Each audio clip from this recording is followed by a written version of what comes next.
कोल्हापूर महानगरपालिका निवडणुकीत भारतीय जनता पार्टी व महायुतीच्या उमेदवारांनी अत्यंत निकराची लढत दिली आहे.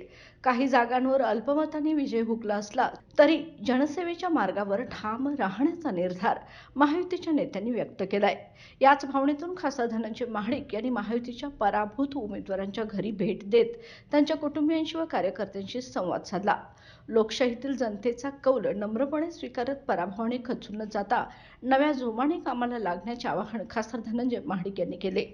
केंद्र व राज्यात महायुतीचे सरकार असून शासनाच्या लोककल्याणकारी योजना शेवटच्या घटकांपर्यंत पोहोचवण्यासाठी दुप्पट वेगाने काम करावे, तसेच प्रभागातील रस्ते, पाणी व मूलभूत प्रश्न सोडवण्यासाठी सक्षम पाठपुरावा करण्याचा निर्धार यावेळी व्यक्त करण्यात आला. बाळ, फ्रीजमधून श्रीखंड काढ ना. आम्ही पूर्वी घरीच बनवायचो श्रीखंड. त्याची चवच वेगळी होती. आता काय सगळं रेडीमेड. आजी, हे श्रीखंड खाऊन बघ. आज तुझ्या आईनं घरीच बनवलं की काय?